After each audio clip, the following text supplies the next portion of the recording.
This is profit, even though it's sometimes considered a bad word. It's when revenue from the endeavor you have engaged in exceed the costs that you put into that endeavor. If somebody gave you more for it than you put in it, it is because you made that consumer better off. And that is a net positive for all of society. Thank you all for being here this morning. I'm glad I get to bore you right away with a talk about money. Usually, folks, when you talk about money in business, there's an assumption that we're going to talk about profits, maximizing profits, which we'll talk about a little bit, but like how to make money. But we are going to actually go a little bit deeper today. We're going to talk about the fundamentals of money that feed into business decision making, especially for entrepreneurs. So I guess get ready. We're gonna go on a little journey together. But before I get started, I did want to thank Ryan. I also wanted to thank the Stevenson Institute for co-hosting with AIER, as well as the Academy on Capitalism. So it's always great to partner with organizations like that. Makes for a great event with wonderful participants. So thank you for joining us today. So what are we going to talk about today? Well, actually, I forgot. I'm going to start, because I've always been told, you start with a great quote, right? Like, this is where we're going to start. So I'm choosing one from one of my favorites. Acting man needs a method of computation. Acting man refers to everyone in this audience and everyone outside. It also refers to businessmen and women and entrepreneurs.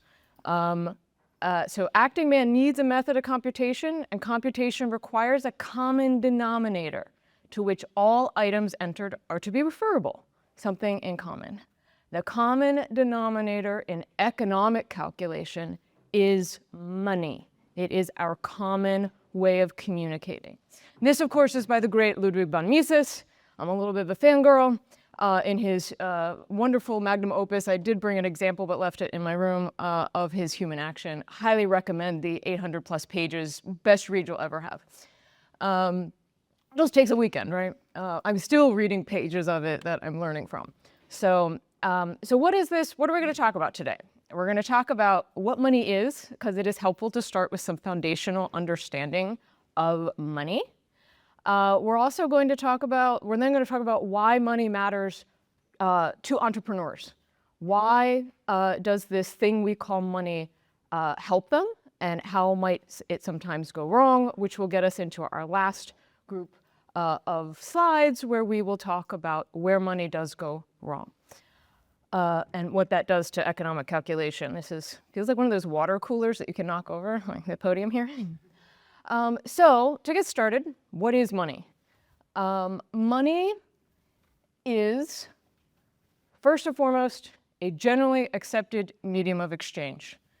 It does not have to necessarily be the dollars in your wallet or in your bank accounts, but it is something someone else is going to be willing to accept in exchange for goods. And it has three characteristics. There are three things that, if something is going to be a money, it usually needs to have. It needs to be a medium of exchange. To become full money, you have to be a generally accepted medium of exchange. It needs to be a store of value. So it needs to be able to retain some of its value. So when you exchange your good for, when you exchange your money for someone's good, when you receive that money, I should switch that. When you receive money for a good you've given, I've got economists in the audience who are going to be picking on me. I love it.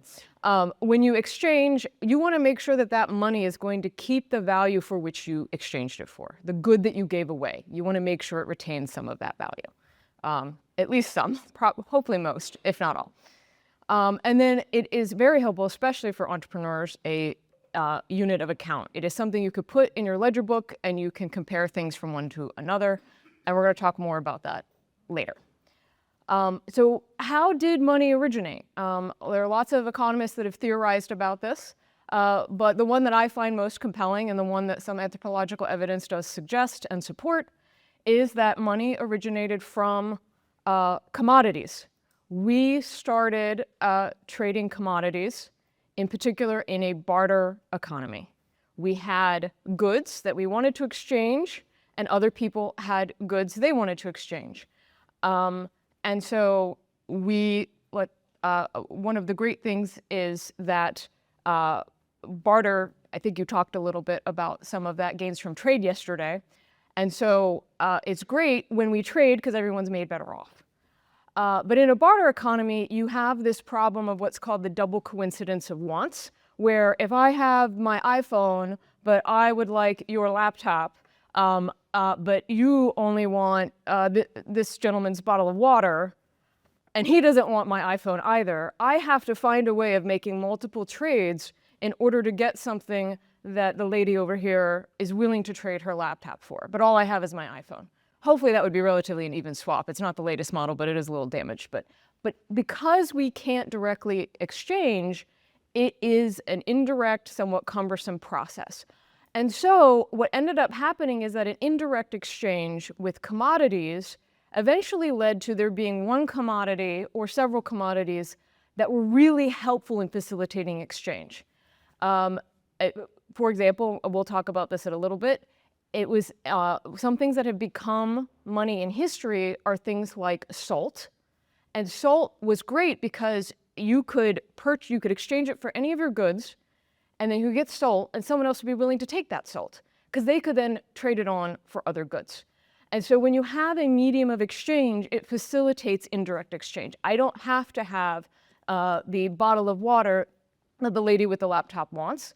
I can give her our medium of exchange, salt, or I can sell to anyone my iPhone and get salt, and then I will trade with the lady and get her laptop. And then she can take that salt and go get her bottle of water. That would maybe be an uneven trade, but if you're in a desert, that actually might not be an uneven trade.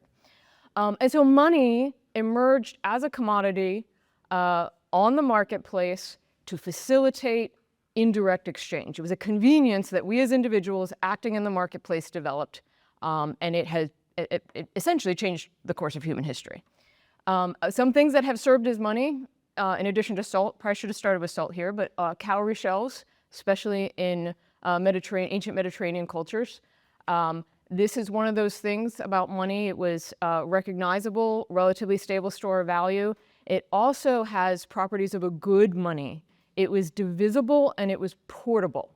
And so those things, those commodities that met that standard are the ones that ended up prevailing throughout most of history. So we have cowrie shells.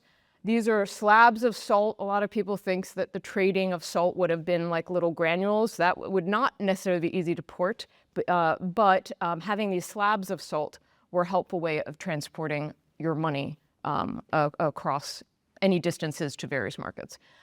We also, many of you may have heard about the natural experiment in prisoner of war camps in World War II. One of the things that became money was cigarettes. Cigarettes were easily portable. They were also highly demandable. They were also divisible.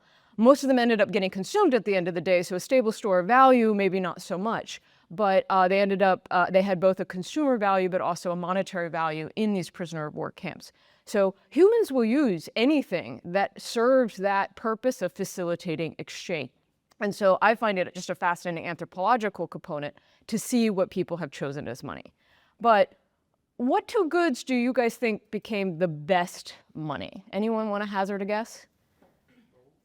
That was one. Anyone want to hazard the other one? Silver. This is correct. Gold and silver have historically, in cultures across the globe, have become monies. This is true in ancient China. This is true in Japan, an isolated island. This is true in ancient Roman and Greek civilizations, although they had already started. But my favorite example of this is actually the original coin money, which is sort of where we started shifting from commodity into money, is the Lydian coin. Can anybody guess why this is my favorite? My name is Lydia. My parents did not know I was going to get into money when they named me, but I've always found this fascinating. This is the Lydian stater. It had multiple denominations. One of the most regularly exchanged ones was about this big, and it was a 1/12 stater.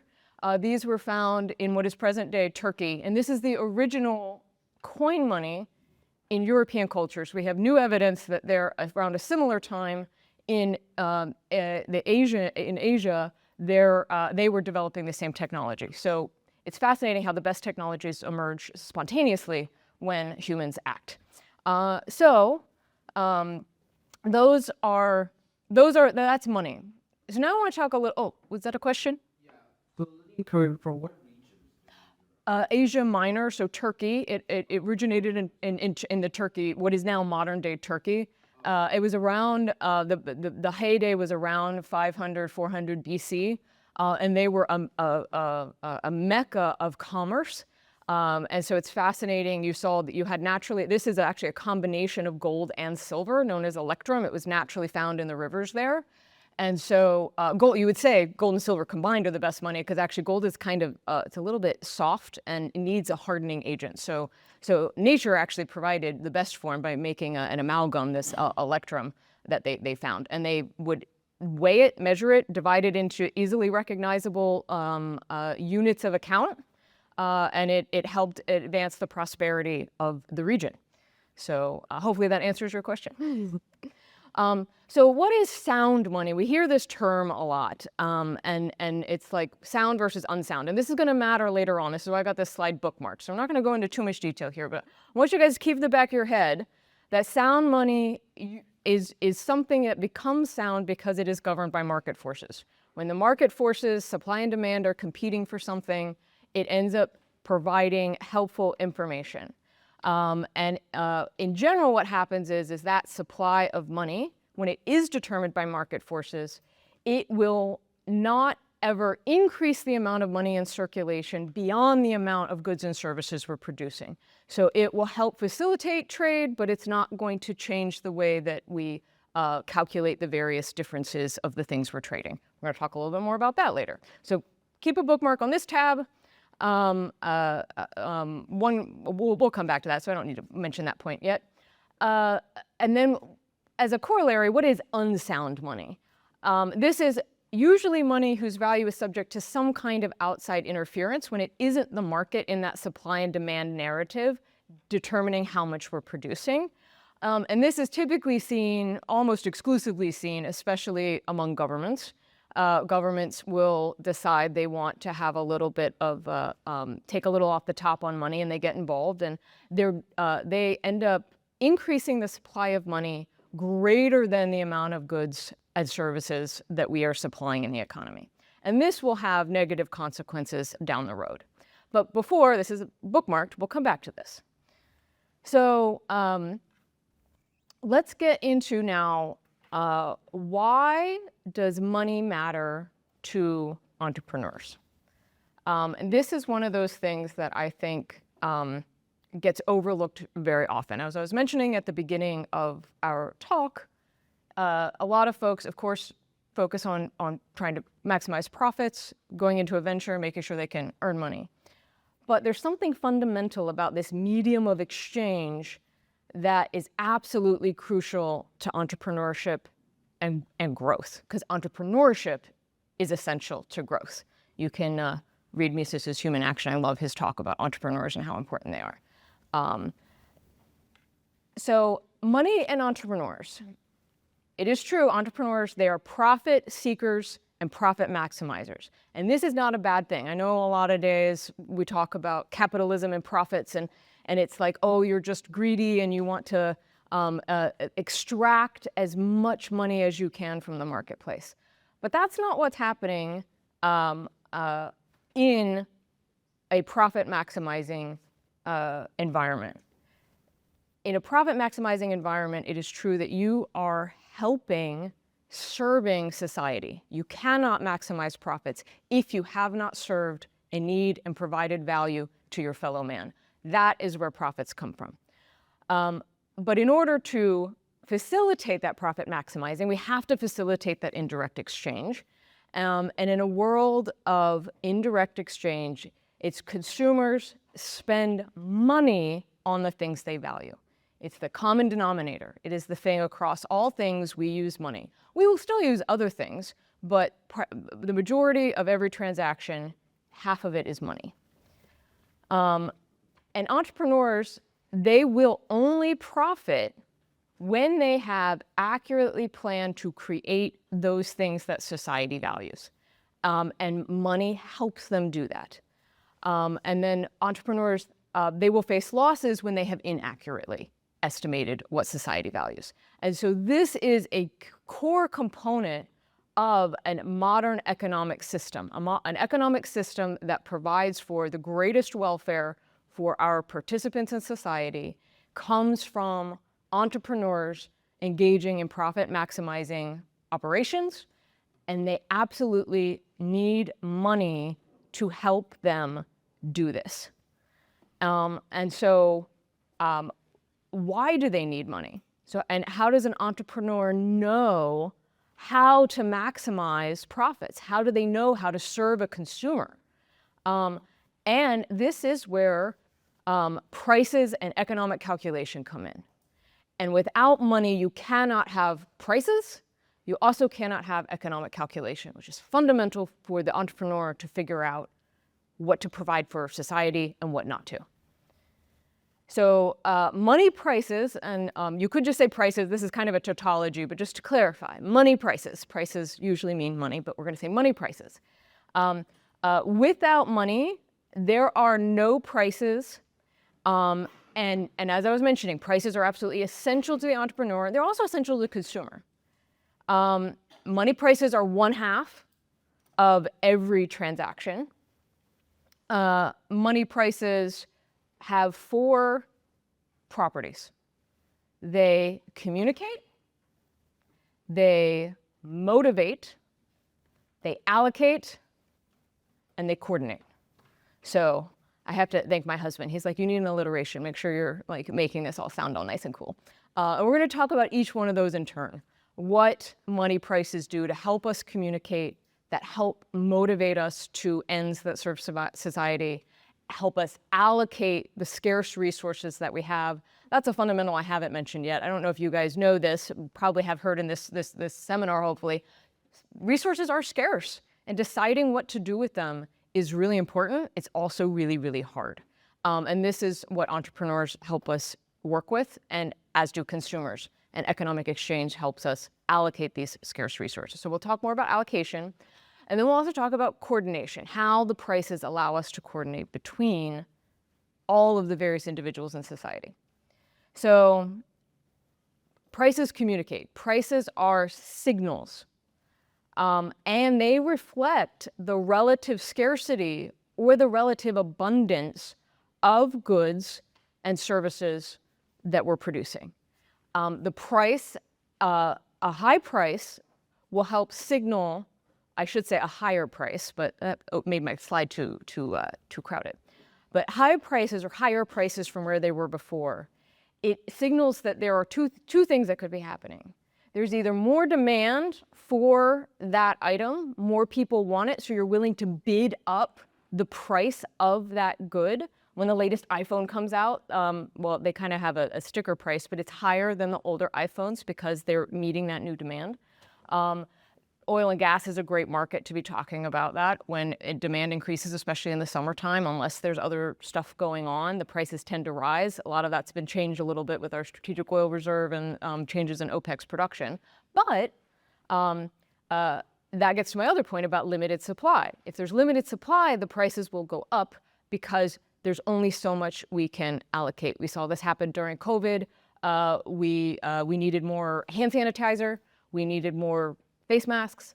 And so that limited supply made the prices of those things go up. And that then incentivizes producers to produce more of that thing. When those prices go up, an entrepreneur thinks, oh, I have an opportunity here. I can satisfy this need in society and I can make a profit. I couldn't yesterday at the other prices. My scarce resources were not well suited to that. But at this new amount of profit, I can get into this market and make some money here. You know what industries got into the hand sanitizing business during COVID? It was distilleries. So I'm a whiskey lover myself. I don't mind them shifting production slightly to hand sanitizer. What is hand sanitizer? Alcohol. So they shifted production from whiskey. It was actually more primarily vodka because that's one of these straight to and gin. Those are almost straight to consumer distilled spirits. Whiskey takes more time. So luckily my whiskey was safe in barrels. But prices, higher prices will incentivize an entrepreneur to move into that business. low prices or low demand, lower prices or lower demand will signal that there is less demand or that we've created an excess supply. So of course, when we started producing more hand sanitizer, the prices went down, which was great. We were in a pandemic.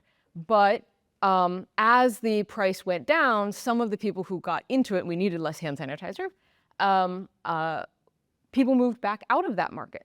They didn't make as much profit, and so they moved back into their primary areas or wherever else they thought their resources would be best used. And so the price of those products helped to provide signals to entrepreneurs and also consumers. It changes the way they behave. But today we get to focus on the supply side, which I don't think we do as much in economics courses, which I think is to our detriment. Because we're all consumers, it's true. But anyone can also be on the supply side of this equation too. Anyone can be a entrepreneur or a businessman or businesswoman. So I should make a note though, producers, they will supply less and get out of the industry, or they will find ways of cost cutting. They will find ways of making their product better if demand has gone down or the price they can get on the market is no longer what it once was. They will find ways of getting getting their supply chains worked out better. They'll try to find ways of where they get their initial inputs. I should have a great example. But right now I've got a lot of trade on my mind and tariffs, so I don't want to go down that route right now. But so there are adjustments that entrepreneurs and consumers will also be making, depending on one number, the price. It is signaling to them, it is communicating to them about the relative scarcity between these things. Although now I'm getting ahead of myself. That's an allocation. But we're going to move on to prices motivating behavior. So prices, consumers will decide what to buy based on a price and their preferences. I like this example. This is a copper bowl. I don't know if you guys have looked. Copper itself has gone up. A lot of the precious and non-precious metals have gone up in recent years. But copper bowls have become very popular in the cooking industry. We've rediscovered a love for cooking, and copper is a great medium for, especially I think this gentleman is whipping up eggs. If you want to do that by hand, a copper bowl. I don't recommend that, but it is a great workout. But the consumer is deciding what to buy based on prices. Copper, and they're putting pressure on the price of that copper bowl. And they prefer that copper bowl. Their demand for that copper bowl has changed because they have changed their preferences. And prices will communicate to them whether they should. When a consumer does that, the producer can decide, or if they're the best entrepreneurs, will decide in advance. They will realize there's this increasing trend for cooking at home. There's an increasing interest in French cuisine in this small niche market where they use a lot of copper vessels. There's also increased science about the health benefits of copper. So it is increasing the demand for copper vessels, including copper bowls. And a good entrepreneur will have seen this in advance and will have adjusted their production capacity to form more of that product. We've had new copper businesses develop, especially in Texas, as well as in Mexico, where a lot of the raw material is available. And producers decide what to make, not necessarily just on today's price of a copper bowl, but they're changing their behavior in advance of the consumer. They're also thinking ahead and saying, what will this be in the future? What are my expected profits of this in the future? And this is where that other part of the two key things of prices and economic calculation are absolutely essential for businesses and entrepreneurs. And this is why money is essential, because it provides businesses the information they need with prices, but we're going to get into it also affects them in their economic calculation to decide to make that copper bowl in advance of the demand getting to where it is today. So this is the other property. Prices allocate resources. They allow resources to move toward their most valued uses. Copper, for many, many years, kind of was the redheaded stepchild of precious metals. It was used in a lot of industrial processes, but it was a relatively low cost, and things didn't always, and so it would incentivize entrepreneurs to use the copper in different ways. And as that price rises, it affects the whole chain, not just the end users of a product, a copper bowl, but it affects the coppersmith, it affects the copper miner, it affects the purchase of land earlier on in the process.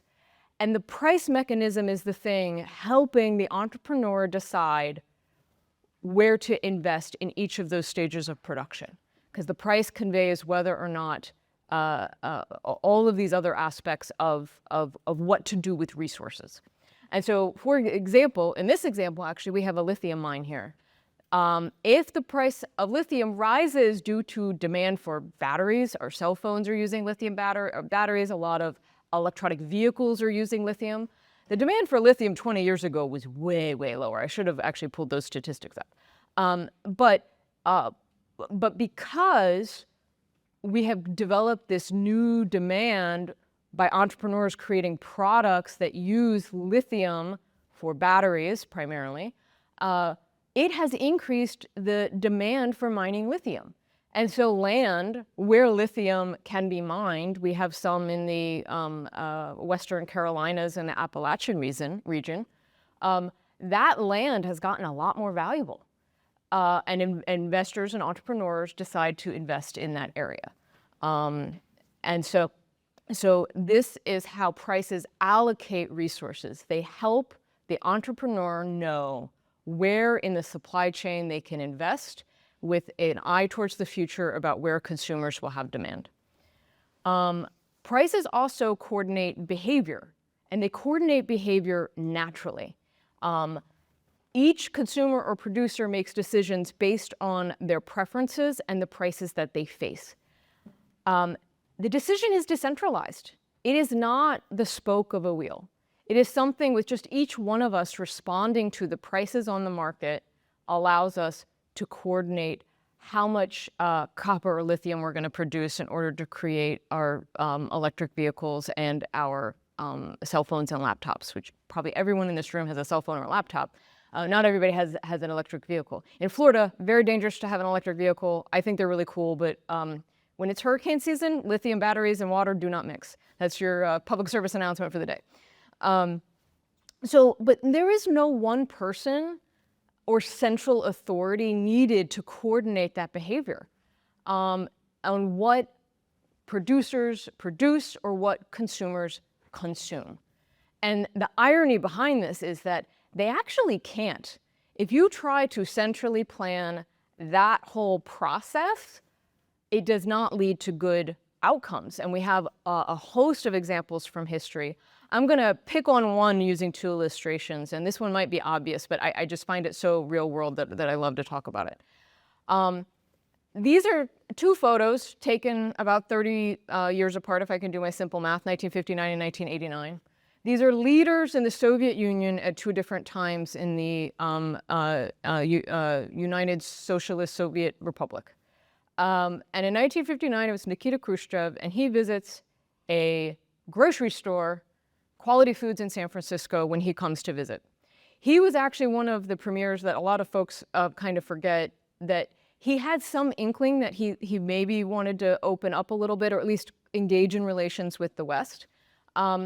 And so he came for a visit. Unfortunately, I think the US kind of quashed some of those overtures. But when he came for a visit, he saw the grocery store. And his response was, oh my gosh, if the people in Russia saw this, they would riot.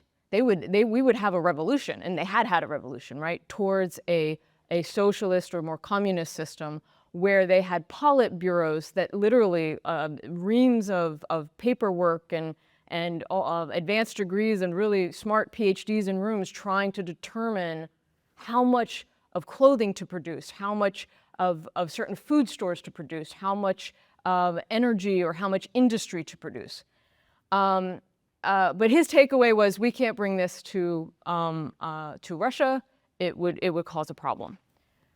But in 1989, Boris Yeltsin shows up, and I don't think he gets enough credit. So he shows up and he visits he visits the Johnson Space Center in Houston, and he's seeing rockets and all of our advanced technology and science. And by all historical accounts, he was just like, meh, we do this at home. We do this in the motherland. The space race is one that, we've always been, or, during that period, we were having neck and neck with Russia still. So he was not impressed. But then they took him to Randall's Supermarket, which is just outside of Houston, near the Johnson Space Center. And there are lots of photos of him there. And this one is one of my favorites, though. In fact, actually, I saw somebody was tweeting about it yesterday. I was like, you stole my slide. But he goes into the supermarket, and he sees all of these products on the shelves. And here he is. He's looking at Jell-O pudding pops. I don't know if you guys had Jell-O pudding pops in your childhoods. Probably not, because lots of preservatives. I don't even think they use real milk. Like, there's all sorts of like funky ingredients. But I did, and they were delicious. But he was delighted to see these Jell-O pudding pops among all of these other products. And he turned to the store owner and said, "How do you do this? How do you bring all of these products onto these shelves? Do you have people who have advanced degrees that help you calculate what exactly, like how to get all this produce, all this production produced?" And of course, the answer is no. A grocery store, one of my favorite things in a market economy, is one of the most amazing things about coordinating what to provide us to consume. And they do it because of money prices. It is prices that help them keep that or put that Jell-O pudding pop on the shelf for the consumer, Boris Yeltsin. They know their customer, they know the price of the product, and they know that they could carry it and sell it. But they don't know the cost of cocoa. They don't necessarily know the cost of the wooden stick and the timber necessary to create a little pop.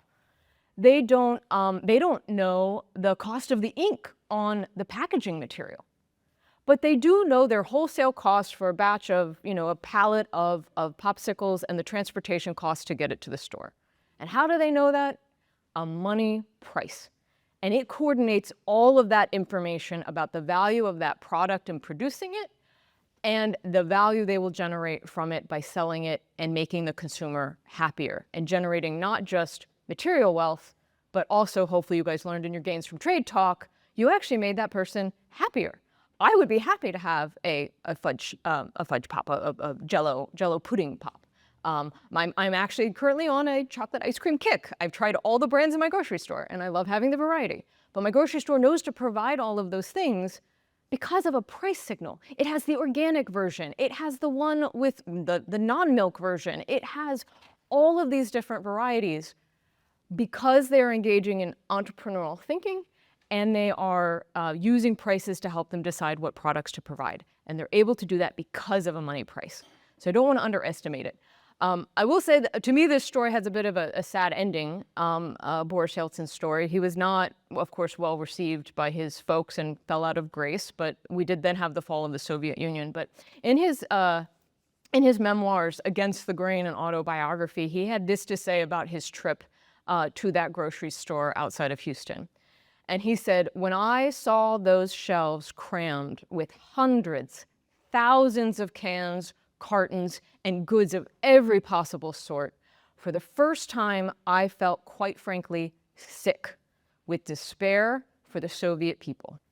That such a potentially super rich country as ours has been brought to a state of such poverty. It is terrible to think of it." And I think that is just, I think those sentiments are quite valid. And what he's referring to here, though, is an economy that is not based on the hub of a wheel telling everyone else what to do. It is an economy based on individuals making decisions about where to put their scarce resources, using the money price mechanism to coordinate that behavior. And that is absolutely vital and essential. We're going to go a little bit deeper into how prices allow for that coordination. And that thing is the economic calculation. So now we're going to get a little bit more wonky. We're going to talk about what economic calculation is and how do entrepreneurs use it. I'm going to take a bit of a break, though. Did anyone have any questions about the slides we have heretofore gone through? So, coming back to like the price signals, I wanted to ask of like when we say like prices reflect the abundance of goods, if like if the good has high price, it means that there's high demand. But how does subsidies work with that? How does what? Subsidies. Because Substitutes? subsidies. Subsidies. Well, that's a different talk about the role of government in production, and we could talk a little bit about that more, but it does distort the price mechanism. So his question was, what about subsidies affecting that higher demand? And subsidies either to the producer or subsidies on the demand side. I think of housing as an example for that. Subsidies for the producer would be things like we have a lot of subsidies for the production of ethanol or other corn-derived ingredients. When we have a subsidy for one of those products, it distorts that price signal. That is, it puts their finger on the scale, there being the government's tip on the scale about which things they would prefer to see more production of. Or in the case of housing, we provide additional significant subsidies to the consumption side of housing, and that just ends up increasing the price. So in general, it actually disrupts this process and ends to what can be a misallocation of resources. At least that's what the economics bears out. And we could talk more about that when we get through some of the economic calculation discussion. No. So we're also going to talk about, now we're going to talk about economic calculation and how entrepreneurs use it. So I'm going to give you an example. We're in a modern economy. So in a modern economy, we're going to suppose that there's an entrepreneur who has a plot of land. This is a plot of land outside of Austin, Texas. Apparently, Texas is my second home, even though I'm originally from the DC area, but really enjoy being out in Texas. But there's also a lot of growth there, so it's a great conversation to have. So this is a plot of land outside of Austin, Texas. And let's say this entrepreneur has this plot of land, and it can use this plot of land to build the following. Let's say he could build, or she could build, a gated community. I use he in the historic sense. I don't know if you guys, I read a lot of like 1800s literature, and so he was just the universal name for everybody, but that obviously has changed. So, but in general, when I say he, I'm referring to all of us. So the Homo sapien, I guess that would be very long. So the entrepreneur can build a gated community, can build a data center, they could build a high-end mall, or they could build a dog park. Now, my terrier mix, Benny, had put in his, as a consumer, he said, I want the dog park, so please let us have the dog park. I told him, well, we have to do the economic calculation. We have to figure out if the best use of this land is to create that dog park. I live in a neighborhood with more dogs than children, so we have a lot of dog parks. I'm like, Benny, we don't need one more dog park, but we're not in outside of Austin, Texas. But so this is we're the entrepreneur, we're trying to decide what to do with this land. How do we decide between these options? Or in truth, how do you decide between any number of options? We've chosen just 4 here. So this is the question. How will the entrepreneur choose?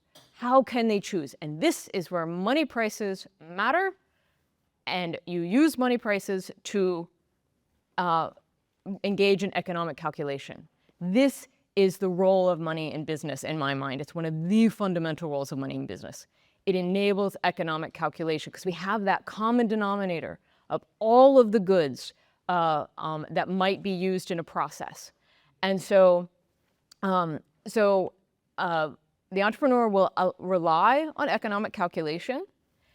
And what that means is they are allocating the means at their disposal, both the resources, the labor, all the different costs, according to the monetary return that that endeavor will generate.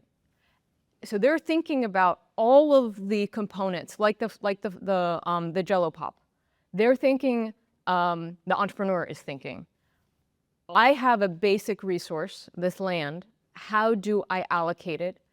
I'm going to figure out, I have to figure out what is the best use of this land, what are the additional costs to turn it into a dog park.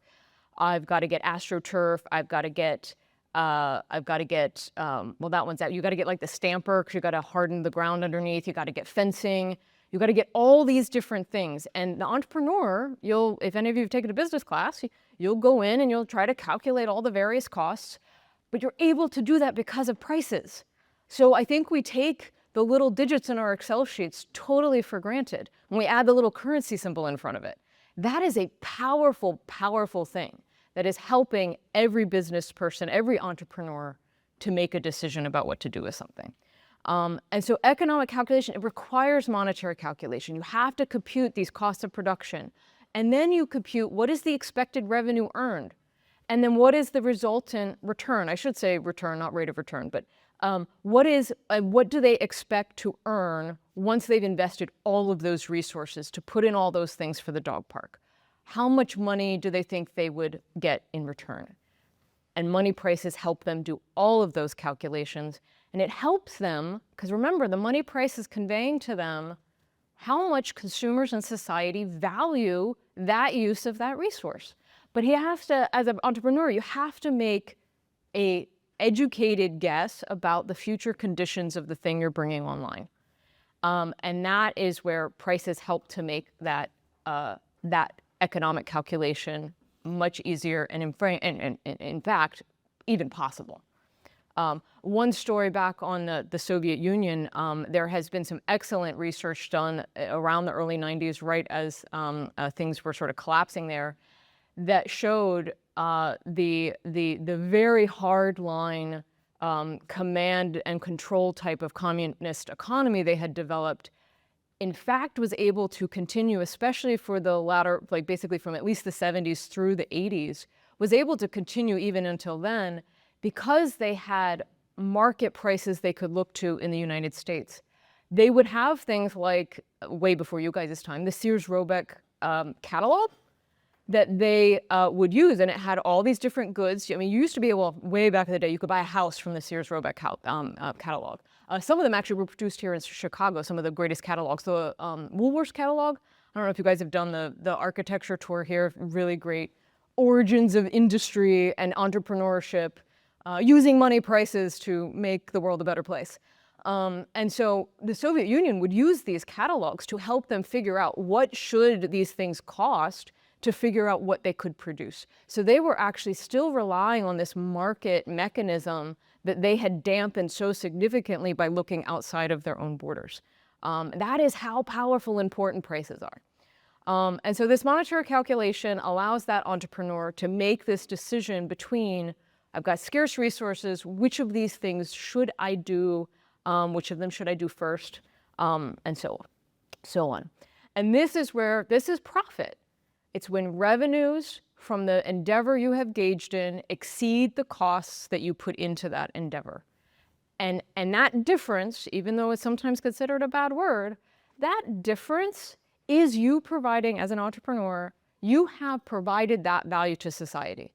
If your product was put on the market in a non-distorted way, and on the free market, if somebody gave you more for it than you put in it, it is because you made that consumer better off. And that is a net positive for all of society. So, they will, through economic calculation, by looking through all of these different aspects of the production, they figure out what the profits are. They also figure out if there are going to be losses. If the revenue you expect to get from you allocating your scarce resources to creating a dog park or a data center, or I'm already forgetting my other examples, we'll come back to them, your gated community, got a lot of those in Florida. If you do not expect to earn a return on that using the prices, then you're going to have a loss and you might not engage in that endeavor. And so this is the process the entrepreneur goes through, using money prices to figure out which of these endeavors to go through. The one that generates profit, and the one that generates the most profit would be the thing that is most socially maximizing, or rather the most maximizing of social welfare. And if it would end up in losses, then that endeavor probably shouldn't be undertaken because it means those resources would be better used elsewhere. So in our example, well, just as a reminder, none of this is possible without those money prices. They are the workhorse. They are like the ant of the insect world. That is what they are to the rest of the world. So much rides on the backs of these prices when they are formed, especially in a free market. As our colleague over here had introduced us to, when you start subsidizing or changing that price signal, it does lead to challenges. So, but here at Entrepreneur, we're going through estimates of the following endeavors. We limited our set of possible endeavors to these four: the gated community, the data center, the high-end mall, and the dog park. So we've run our economic calculation. We figured out all the costs associated with the dog park. We have gone through all of the costs associated with a high-end mall. In fact, actually, many of these, they all probably require concrete, maybe some rebarb, and some other heavy machinery to get these things off the ground. So those are all even costs. But when you add up all of the costs plus what you expect to get in return, how much are consumers going to value this? This is what our calculation shows in this example. The gated community will get a $10 million profit. That's not bad. Well, I mean, it depends on how much I put in it, but earning providing to society $10 million worth of value is $10 million more worth of value than we had yesterday. So you doing all the work to combine all of the resources to create the gated community gets you a $10 million profit. I'd be pretty happy with that. I don't know about you guys. Doesn't seem so bad. And this is also factoring things like labor costs and stuff like that. We could do the high-end mall. That's going to get a $35 million profit. That's even better. Okay, this is great. What about the data center? A $55 million profit. So between these three things, one of these is profit maximizing. Well, wait, I forgot about the dog park. How's the dog park doing? How much do consumers want a dog park? How much can we get a return from the demands of my dog Benny on a dog park? Unfortunately, the dog park is a $50,000 loss. So I had to tell Benny, you gotta let go of the dog park vision. You gotta be satisfied with the three that are within walking distance. You cannot have a fourth. Maybe we could, this is something we would maybe then subsidize, right? Like, oh, I want more dog parks. But that's a story for another time, whether you can use other people's money to subsidize something that you personally prefer. But if you did it by charity or through fundraising or other ways that were voluntary, Benny, we can have our dog park. We can have one more dog park, the fourth dog park. It will make you so happy. But in this calculation, what the entrepreneur is doing is what they're actually estimating is something we in economics call the opportunity cost. If we were to invest these resources in anything except the data center, we are using those resources at a loss to society. And so you want to choose in economics, you want to choose the thing that is its highest value. What is the next thing you would give up if you were to engage in that endeavor? And in this calculation, if you give up the data center for the dog park, you are giving up, well, actually, it's only a $50,000 loss, not a $50 million loss, but it's still a loss. You'd be giving up $55 million and $50,000. And so that is not the highest value option for this resource expenditure. So what does that mean? Anyone take a wild guess? Where do we as the entrepreneur decide to put our resources if we're using economic calculation? Anyone? It's going to be the data center, because any other choice is going to generate a lower return, meaning we have our opportunity cost of doing anything else, we are foregoing something that is better. And so here we have, oh, where did my slide go? Oh, I wanted to do this one next. So forgive me. This is the one I wanted to have next. So we have the data center. Like this is was originally a rendering, but I think this is the actual build of a data center outside of Austin, Texas. And as you guys know, it has the demand for data centers increased in the last 2 years. Do I hear the yays and nays? Yay, nay? Yeah. So this endeavor was the most profitable between those in that area, given those resources. And so that is what is produced.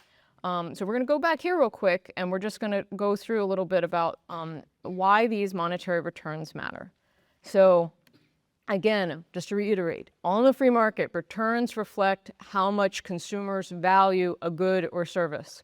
The market system, it indirectly transforms those qualitative value judgments of Benny preferring the dog park versus all of AI preferring a data center, and the prices help to change those value rankings into quantitative, clear-cut decisions about where to invest our resources. If an entrepreneur estimates that they can earn the most profits building a data center, that means that more people value that than the alternatives. And the entrepreneur allocates the land and other factors to that purpose. And so this is all possible through money prices. So if I haven't emphasized that enough, how much money matters. It's not just about earning it and spending it. It is core to a productive, growing economy. And so to sum up, why does money matter to entrepreneurs? They can only profit when they have accurately planned and created those things that society most values. And they're able to do that through economic calculation, which is enabled by money prices, which is enabled by money. And they face losses if they have inaccurately made that calculation. And if they have not calculated properly, like maybe you build the data center, but then there's like, we come up with some other way of housing AI. Entrepreneurs can be wrong. The data isn't always, there is risk involved in taking on any venture that is not ready to be online today. Entrepreneurs also face losses if the money prices did not convey accurate information. And so I'm actually not, this is what we're gonna talk about next, about prices not conveying accurate information. But this component, I'm actually not going to be talking that much about subsidies. I'm talking about if the money itself does not convey, the unit of account, the store of value, the medium of exchange, it does not convey accurate information because it is not determined on the market, it can cause some problems. And we're gonna go through a few little examples, and then we'll open it up to any questions if I haven't put everybody to sleep yet. But okay, so now we're going to talk about when money goes wrong. So, but in order to do that, let's talk about when money goes right. So stable money, this is to me when money goes right. When money is relatively stable, entrepreneurs are able to engage not just in an immediate production process, they're able to plan for the long term. They can plan for 3 months from now, they can plan for 5 years from now, they can plan for 30 years from now, when those money prices are stable. They must calculate the risks and rewards that take time, and so you don't want your money changing over the course of that time horizon. They have to invest, they're investing today's money for a venture that produces something bought with tomorrow's money. And so if in your economic calculation, those money prices were worth one price today, but tomorrow it's worth something else, particularly the money you're going to get tomorrow, 2 years from now, is worth less than you got today, that changes things a little bit, right? You have to factor in that that has to be part of your economic calculation, if that's the case. But this is why stable money, that is not a complication in your economic calculation. And stable money, it allows entrepreneurs to calculate and to embark on these longer production processes with greater confidence. Now, I don't want to say that that long-run production process was going to work out just great as they calculated it. That's the risk you take as an entrepreneur. But if they have If you add on top of that risks to the money itself, the medium of exchange itself, the unit of account itself, you've just made their job orders of magnitude harder potentially. And so stable money allows them to do that without that complication. So now we're going to go back to those couple of slides I bookmarked, just talk a little bit more about what is sound money versus unsound money. I like to use a definition that is a little different maybe than some folks in the economics textbooks, but I like to view sound money as money whose value is governed by market forces. There can be an increase in the supply of money, but it will be less than the increase in the supply of goods and services.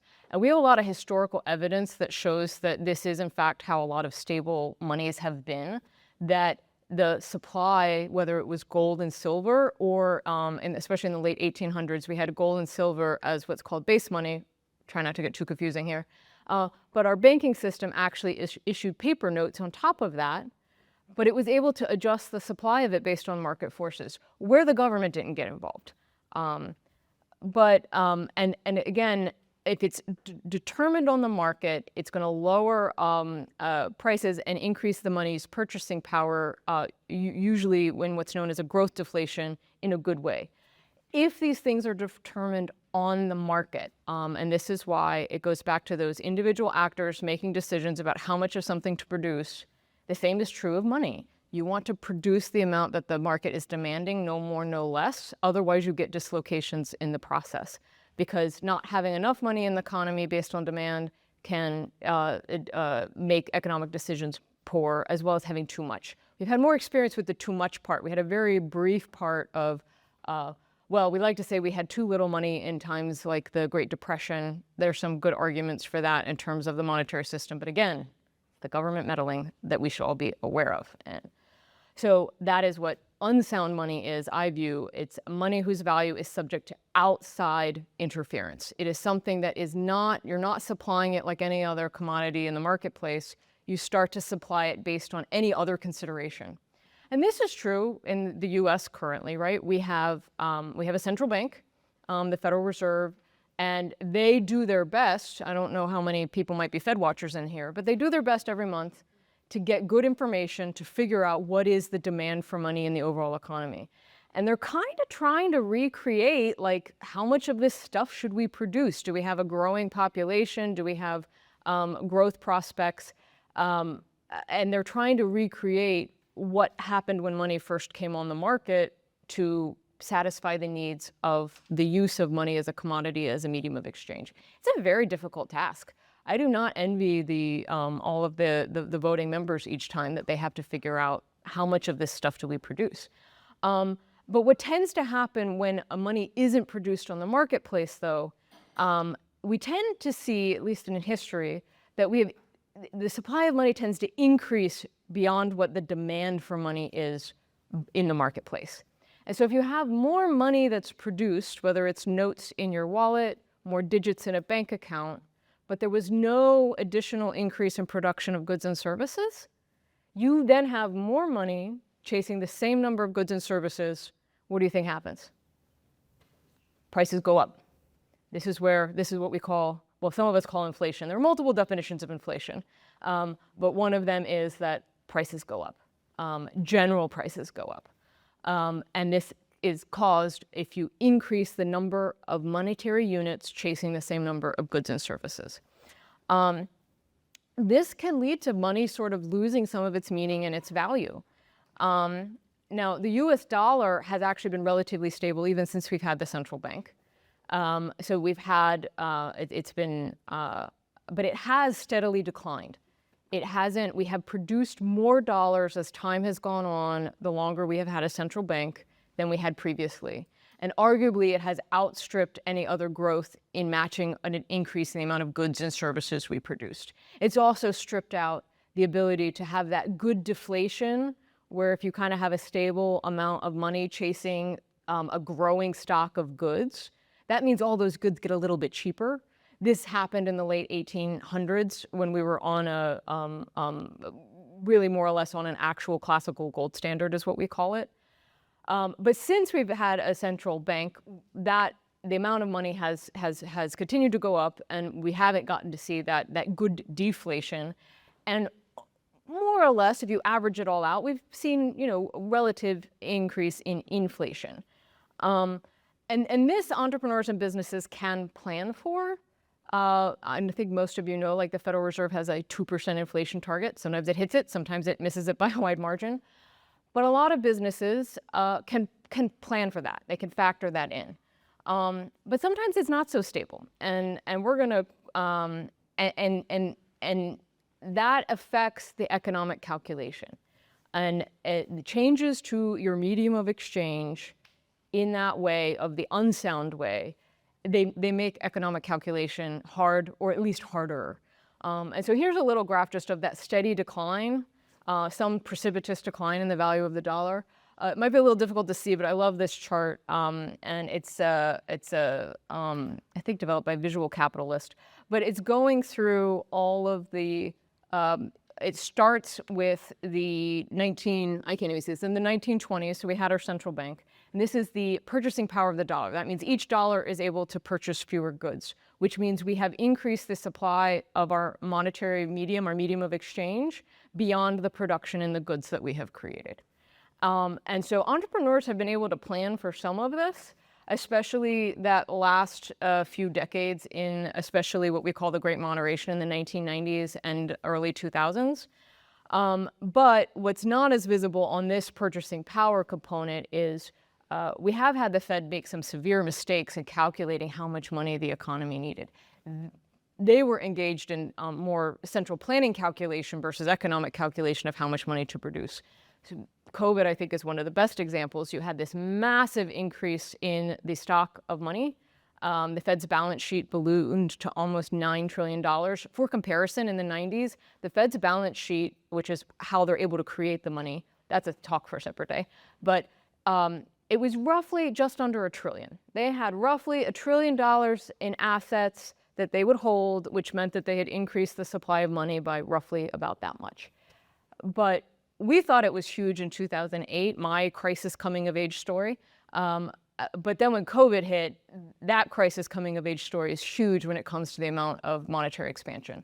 In the first crisis, they increased the money supply basically fourfold, or their balance sheet increased fourfold. We're talking about orders of magnitude tenfold from what its historical amount would be, up to almost $9 trillion. It's come back from that a little bit. But I don't know if any of you remember, the 9.1% consumer price index inflation. We just got CPI numbers out today. It's year over year, still like in the 2.4 range, 2.5. I forgot to double check. But month to month, it's gone down a little bit. But that increase in the money did lead to, year over year, we had 9.1% increase in inflation, meaning all the goods on average year over year that month were 9.1% higher than they were before. Do you know how much the price of goods went up in the 5-year period from basically 2020 to 2025, so right before COVID to now? Like, we hit a 9 max. Do you know how big it has been to overall? Almost 25%. So your dollar today is worth 25 cents less than it was 5 years ago. And this is why I think it's so important for us to consider the properties of money and who is developing it and where it's determined. That was an inflation that we didn't really plan for. Some entrepreneurs were able to see it in advance, others were not. And you also had complications with supply chains and things like that. So don't want to overlook some of those economic factors that an entrepreneur has to take into play. But when your unit of account and your medium of exchange has changed that much, it can cause some miscalculations, or you are not well prepared for the future. And so it's also an opportunity, though, for new entrepreneurs or people who are looking at the information in new ways to potentially profit. But in my mind, to me, it's a little bit of a somewhat useless, useless is too strong, forgive me. I think it is a distraction from the powerful, necessary economic calculation entrepreneurs need to do. And so my preference, based on the economic evidence, is that we should try to keep money as stable as possible so that entrepreneurs can do the actual calculating of how to allocate scarce resources and not have to deal with fundamental changes in their denominator. That is essentially what ends up changing, and that it makes calculation hard. Like if you're dealing with fractions and everybody's got a half, that's great, and all of a sudden the denominator has changed to 10. You gotta, or some has changed to 10, others have changed to other things. It gets complicated. I mean, that's a very simple example, but magnify that by a ton. So I want to give just a few other quick examples. Hopefully these will stick with you about some unstable monies. And this is the Weimar inflation between World War I and World War II. The money had been so produced that children were using it basically like newspaper to make paper kites. That is how much money had been created. It no longer actually was able to grab those goods. It essentially became worth less or worth nothing. And so this is what happens when you move money out of a market-driven production process and you've changed your unit, you're manipulating your unit of account, you could have disastrous consequences like this. The US, this is a hyperinflation. The US has not experienced a hyperinflation except mostly during colonial eras when the states produced money and maybe a little bit, not hyperinflation, so we had inflations with our first and second banks of the United States. Another relatively recent example, 2008 time period, is the Zimbabwe dollar. This is a $100 trillion note. It did not start at $100 trillion. It started much lower than that. Me and my husband each have a $1 trillion Zimbabwe note that we have had various people gift to us throughout our careers. And we said, hey, look, I guess we need 200 trillion between us to make this worthwhile. But it's a very, this was a very destructive to the Zimbabwe's economy, very difficult to plan and make economic decisions. You had business folks leaving moving their money out of the country because they couldn't plan for the future. And usually when you do this to your currency, you also then do other things like capital controls and confiscations. So another example is the Uzbekistani som. When the Soviet Union fell, they decided to replace the ruble with their own currency. My understanding is that they never redenominated like Zimbabwe. Zimbabwe, they printed their $1 trillion note because, it's cheap to add a higher number, add some zeros onto your paper currency. The interesting thing is that Uzbekistan didn't redenominate. It just takes stacks of money to engage in a transaction. And so you can see here there's a little black plastic bag. This is how most people transported their money during this inflation. And so that becomes very risky as well. So this is another example, but again, and Uzbekistan has made some recent progress in their economic growth and development. But this type of disruption to their price mechanism severely dampened economic activity and reduced their growth potential and reduced their ability to invest and grow. So we should not, yes, it's kind of cool looking at just a couple of pretty pieces of paper money, but it has real economic consequences and dislocations, not just for entrepreneurs, also think about the consumer in that environment. Another example, we have the Venezuelan bolivar. With the Venezuelan bolivar, we had, this is what they're doing with the money, akin to the kite. So I think this is a lovely purse. I would maybe purchase this purse. The price of that purse is worth more than the bolivar dollars with which it was made, obviously. An interesting thing about the bolivar or in Venezuela is that many consumers and businesses moved to accepting not just US dollars instead, and currently still engage a lot of business transactions in US dollars, but also Bitcoin. So it's fascinating that, and Bitcoin is a market money. We'll talk more about that this afternoon. And so this is very telling. This is what happens when money is not determined on the market, and it's particularly what happens when a government plays a heavy hand in producing money. So just to sum up here, I've managed to go over. I don't even know how I did that. I got carried away with all my examples. So the entrepreneurial risks of unstable money are that entrepreneurs, they can plan for a lot. They could plan for money to hold its value. They could plan for money to lose its value. They could plan for money to gain in value. But when these changes are not driven by market forces, I view that energy as somewhat wasted. That they have to plan for a monetary authority to change the value of the thing that they have all of their business transactions denominated in. And so it also increases the likelihood of miscalculating, because you have to, when you're trying to account for that change, it's hard enough to do economic calculation. You've just made it that much harder. And it's difficult to say what endeavors will be productive and satisfy society's needs and wants. And then unstable money, it poses risks to economic calculation. And arguably, if you get really far out over your skis, it could totally disrupt your economic activity and lead to really great harm, not just to your businesses, but especially to the people. So I will leave you. Maybe we'll have time for just a couple of questions. Have I really gone over that much, Ryan? Okay. You freaked me out with the time thing. Okay, excellent. But just to sum up, we're going to go back to where we started from the beginning. The common denominator of economic calculation is money, and it absolutely matters in entrepreneurship and any type of business making. So I hope you will take away with you that money matters, and it's not just about making money and getting to be a high spender or high net worth individual. It is about the properties of money that help facilitate economic exchange and transactions and investment in our future. So I wish you all luck, especially if you become entrepreneurs or are already entrepreneurs, and I hope you continue to remember the value of money. So with that, thank you.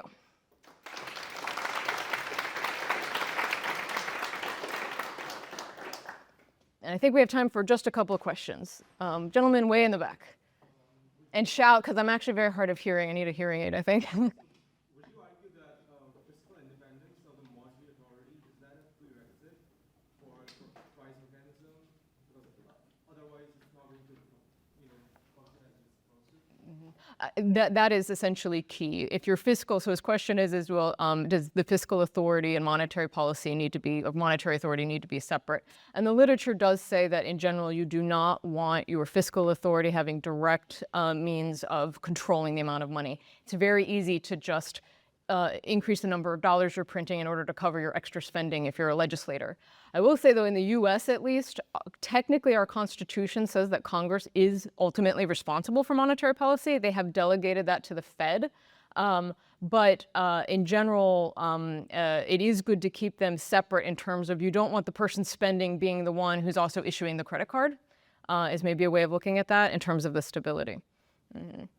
Mm-hmm. In a growing free market economy, every sound money leads to deflation, or is it possible that a sound money or free market determined money keeps absolutely stable? So that's a great question. Does sound money mean that you will always have the good deflation? Not necessarily, especially said sound money that's determined on the market. If it's determined on the market, much like a production of other goods, you will sometimes produce more if the consumer's demand or the business demand to hold money increases. So when it is determined by supply and demand forces, you can, if you have a banking system that is helping to create money or money substitutes, is probably would be more accurate in fiduciary media, they can sometimes expand the money supply to keep it even. But you want that determined by market forces, and that's where you need your banking system disciplined by other banks in order to not produce too much money, but only produce just enough. So you don't always have a good deflation, but you are more likely to have it if you have market-determined money. And I think this one here. Well, I'm sure Lydia will be happy to answer questions during the break.